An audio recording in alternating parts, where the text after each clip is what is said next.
Daniel, how are you? I'm good. How are you? You look Very young. good. Oh, well, it was my 60th birthday party at the weekend. Since you asked, thanks for all the presents. Okay. I And couldn't get no out the time front to door. no time to put on a shirt. I get it. Okay. No, you're still looking at me just coming back from the party. Yeah, just come back. It was a good. Yeah, no, it was very good. Look, last week before I was 60, when I was still 59, we had a session, very well attended. I think we had about 65 on the call, and we were looking at backrooms and of retail stores and the connection between the backroom and on-shelf availability and how the work process is from the DC to the shelf to the back room, from the back room to the shelf, just how those were being optimized and how retailers were thinking about them. We had this very interesting piece of data that showed us that and talked to how 25% of a typical grocery retailer, 25% of the inventory would be found in the back of the store and 75% on the front of stores. Now, that varied widely within each retailer, with each retailer's stores, but also across geographies where you have very expensive rental for the space and pretty crammed and small stores, and you've got other parts of the world where you have big stores. But that was a sort of rule of thumb that 25% will be in the back room and 75% would be on the shop floor of all your total inventory. Clearly, in the back room, it's not selling that much. Um, not many customers there. So we had a really wide-ranging discussion. We saw some people talking about new technologies. We heard discussions around how you're using people and alerts and how you're using the way you organize the back room. And you talked about a project you did um, back when I was about 20, probably, of Kaizen with Sonai, and we shared that out Mhm. as pre-reading. We shared out something on drones as well as an Mhm. example of a technology for pre-reading. Mhm. But tell me, what did you write down as your notes and your sort of takeaways from the session? Yeah, totally. By the way, when I wrote that case study, I was still in kindergarten, so the age difference is always the same. No, I think it's you kind of like just before forgetting it. I think it's very important that we tell to everybody who's looking at us right now is that this 25 to 75 rule is not best practice. It's an empirical fact, but it is not desirable. It is by no means desirable to have 25% of the store inventory in the back room. How much should you have in the back room? In principle, zero or just enough to make it for the day. Everything that is more than that is a violation of the principle of flow. I want to be very clear here. I was shocked when I saw that. And by no means, just because there are retailers out there that have that much inventory in the backroom, does it make this fact more appealing or justifies why that should be the case, right? So that's sort of the very first and important thing here. And thinking a little bit about that, by the way, I'm going to talk about two different approaches now, but we have to, and I'm going to mention stores in the US and in the UK, but it doesn't mean that this is something that, oh, wow, the people in the US, they have too much stuff in the backroom, because the data that you pointed out were actually European data, the 25-75. So I'm just pointing that out. But I'm sort of like, it seemed to me like in the US, and again, I'm sort of caricaturing two approaches here, where where the hypercenter large store model originated. There's clearly a little bit more of rural roots. Now, what I mean with that is that, the stores were, slightly more in the distance, and they relied on this back room that was filled from trucks, and these trucks also traveled large distances. So daily replenishment or multiple deliveries per day was just very hard to manage.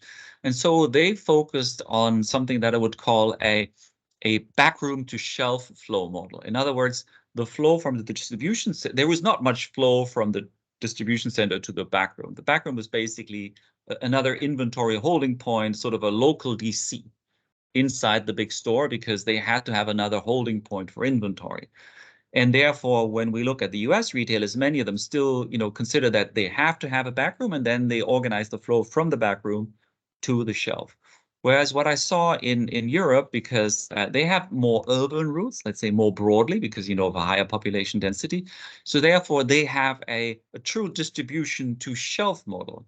So they actually try to get rid of the back room in order to flow things directly from the distribution center to the shelf. Now that is in principle more efficient. We would probably all agree to it, and that's why, for instance, the idea of having this top stock again makes me a little cringe, because in a true sort of a flow, you would have, except for in the distribution center, because where the stuff arrives from pallets and you actually change from pallet to whatever smaller units to the shelf, you shouldn't have too many other holding points again. So that's sort of a couple of things that are really interesting.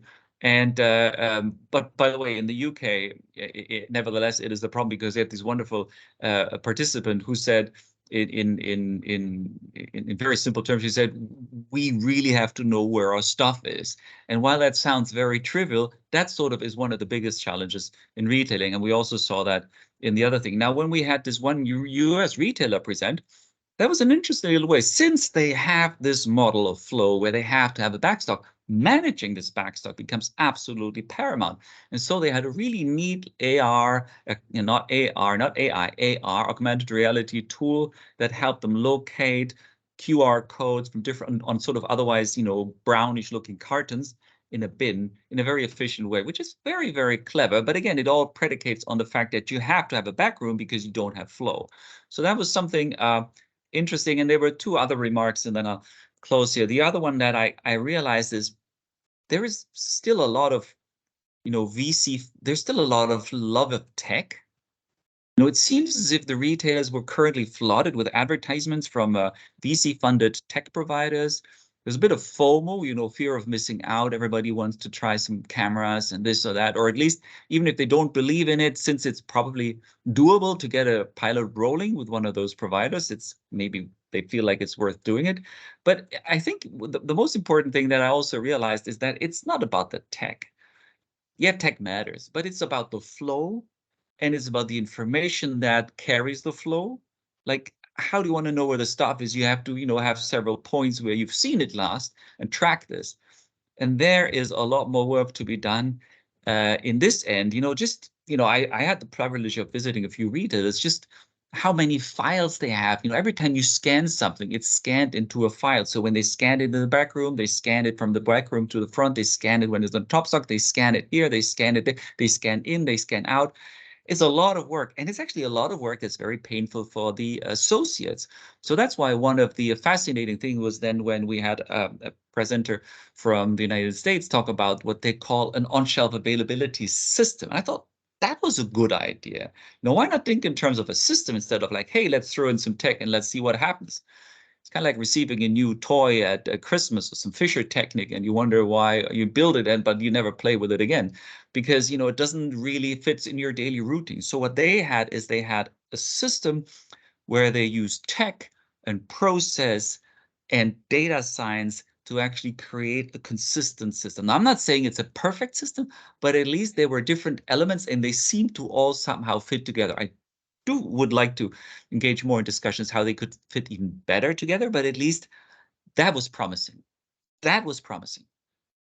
Very good, thank you. Yes, this session's ended similar to the other session on substitutions, when the answer was don't have out of stocks, and then you'll never have to bother with substitutions. It sounds like the answer here is don't have a back room, and you'll be fine. But this is an interesting point, because you raised it at previous moments. One of the reasons why there is a back room is not because you need it for the flow to the shelf, but maybe, and I have to be careful here, maybe some other function in the company found it useful to buy a little bit more than they needed because they received a somewhat better, price for buying it, and now they're stuck with the stuff, and now they push it in to the store. And that's not part of the supply chain. That's the buying problem. And if the buying and the supply chain, have conflicting incentives, that's when you get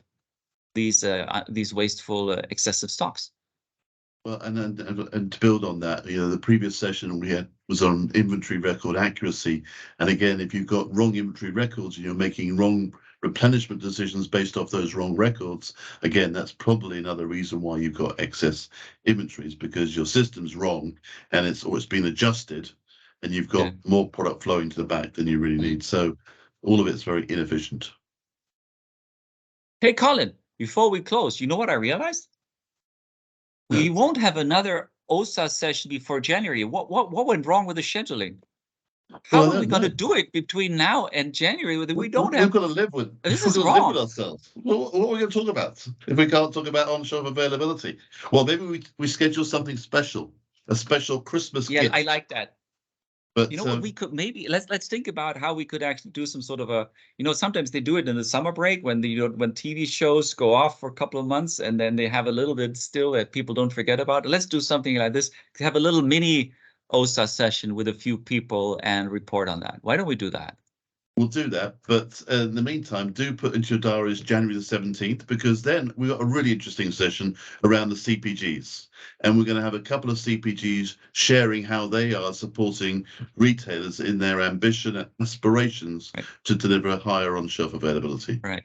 And I will say that once, CPG doesn't mean Colin Peacock Group, but it means consumer packaged goods, because there's another CPGs. We have one CP here, and maybe people were wondering what the hell we need more of them, but it's actually going to be the consumer packaged goods. The Nestle's, the Procter & Gamble's, who will support retailers in their quest to improve on-shelf availability. No more TLAs, 3-letter acronyms. So yes, January the 17th, that's the important thing to remember. And we will see you all there. But we may well have a Christmas special, to Daniel's point. I love it. We're going to look at empty shelves at Christmas. I love it.